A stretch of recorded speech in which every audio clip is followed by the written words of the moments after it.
The month of May is now upon us. Thanks for inviting us in. It's 11 o'clock, and for many Hoosiers, it is the most wonderful time of the year. Certainly one of the busiest here in our city.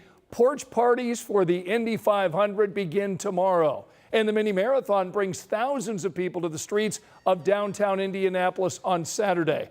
And then we've got the Fever preseason opener tipping off at Gainbridge Fieldhouse. We'll get our first chance to see this newly assembled team in action.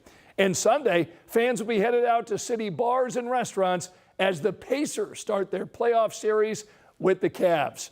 All that during the first weekend in May, but sadly, we've also got some rain in the forecast. Angela's tracking that for us tonight on this Thursday. That is a lot going on in this first weekend of May, and you said it. Yes, we've got rain chances, a daily rain chance right on through the weekend, unfortunately. We dodged some showers and thunderstorms that interrupted outdoor plans this evening. You can see what's left on live Doppler 13 radar. Some pockets of steadier rain pushing just southeast of North Vernon. There are some additional showers and storms across parts of Illinois. We expect those to continue to weaken. We expect some dry hours early tomorrow morning. Temperatures in the middle and upper 50s to start. You can see the dry weather with Future Track 13, but come 2 o'clock tomorrow afternoon, here comes the next wave of rain, potentially a few thunderstorms late afternoon, early evening. We'll look ahead to those weekend rain chances in a few minutes. All right, see you in a bit, Angela. Thanks so much. Tonight at 11, the family of a former HSE football player killed in a Hamilton County crash is telling 13 News the driver is now in custody. Mason Alexander was killed in March. Since then, his family has pushed for accountability. Tonight, our Logan Gay talked with Mason's uncle about this new development. Logan? Well, Scott, he says it's news they've been hoping to hear for a long time, but they say it doesn't take away from the shock of the family's new reality. Mason Alexander's family has been overcome with grief since the day he died. They've also been unrelenting in their calls for justice. Thursday, they received a message they've been waiting for, telling them the driver was in custody. I think it was bittersweet. All our hearts are still heavy, obviously. Mason's passing is when you think back on it, it's still a shock because we still don't believe that he's gone, but we have to come to grips with reality. A reality without Mason. Mason's uncle Robbie Murray says, although this is an answered prayer, the family knows the fight is now over. The wheels of justice turn slow, and it's not always instant. You have to make sure you cross all your T's and dot your I's. At the end of the day, we're looking for accountability. We're looking for the individual that was involved in this or that caused this to really reflect back, and hopefully he'll become a better person. We wish no ill will on him. The family says they're thankful for all the work the Hamilton County Sheriff's Office has done to get them to this moment. We have to do things right, and so we're counting on the Hamilton County Sheriff's Department and their exhaustive investigation to make sure that, and we are confident that they're going to do a thorough job. And even though the road to justice might be long, they say they're in it for the long haul. Because just like they say Mason never quit, neither do they. Mason got eternity for a 5-minute ride, and we want to make sure that he receives some level of justice. Even though he cannot speak, we're speaking for him. Mason's cousin shared with us an email she says they got from the prosecutor's office. It says the suspect was taken to the juvenile detention center and that there are plans to request waiving him to adult court. Logan, thanks so much for that update. Right now, police are on the scene of a shooting on the east side of Indianapolis. Officers say a person is in critical condition right now. Live pictures here of the scene. This is Gladstone Avenue near 10th and Sherman. Right now, we're working to learn if police have identified a possible suspect or a motive for this shooting. New tonight at 11, a man is under arrest for a deadly shooting here in Indianapolis. The 22-year-old man was just taken into custody. 62-year-old Forrest Grant was killed last month. He was found behind a bus stop near Morrison Belmont and then died at the hospital. We talked to Grant's son just last week, and he told us witnesses said Grant got in the middle of an argument before getting shot. Right now, we're working to confirm that information with police. Right now, the Marion County prosecutor will be the one to determine if the suspect will face any formal criminal charges. Tonight we are going inside the courtroom as the mother of a 1-year-old girl found dead in a dresser makes stunning admissions before a judge.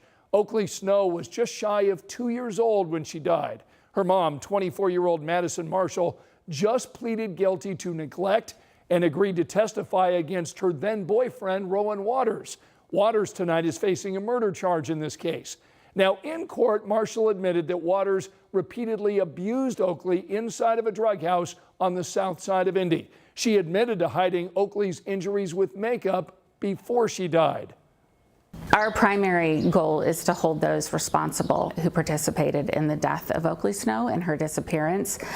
So to be able to get a conviction for Miss Marshall that holds her accountable for her role in Oakley Snow's death is important to the state, as well as the fact that now she can be a witness to help us in our continued prosecution.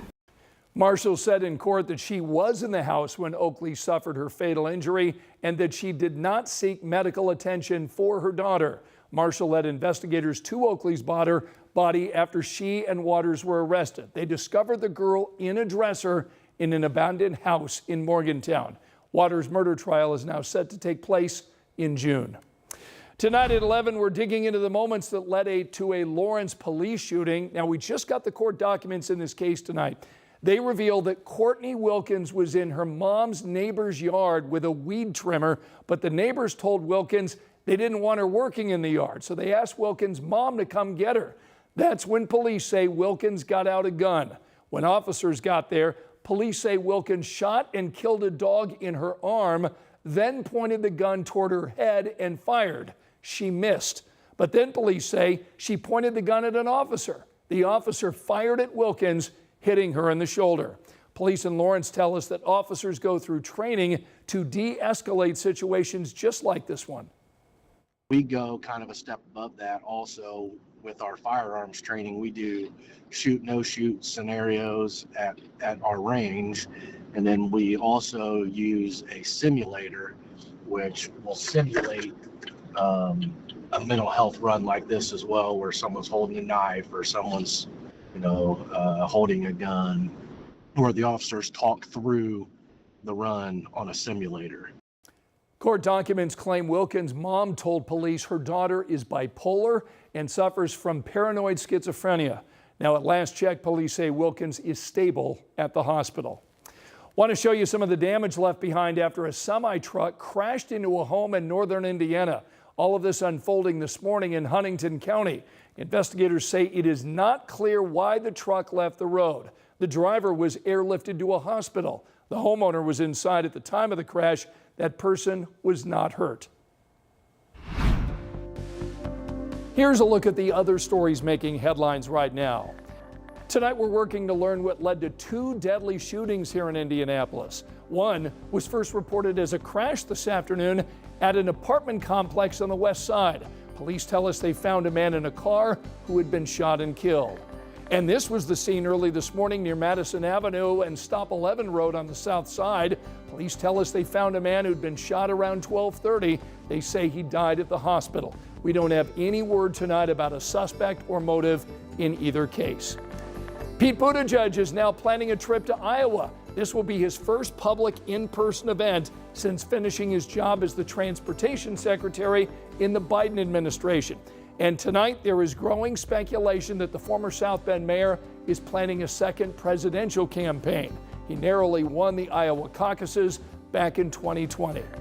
The Nora branch of the Indianapolis Public Library is back open again. It was closed for more than a year for renovations. There's now a drive-up book return as well as group study and tutoring rooms. There's an official reopening celebration taking place this weekend. And there's a new park in the Riverside neighborhood on the near northwest side of Indy. City leaders came together for the opening of Riverside Adventure Park near 30th and White River Parkway. This park is the result of a $13 million investment from the Circle City Forward Initiative and the Lilly Endowment Grant to Indy Parks. Remember, you can find all of our latest local stories anytime on our 13 News app.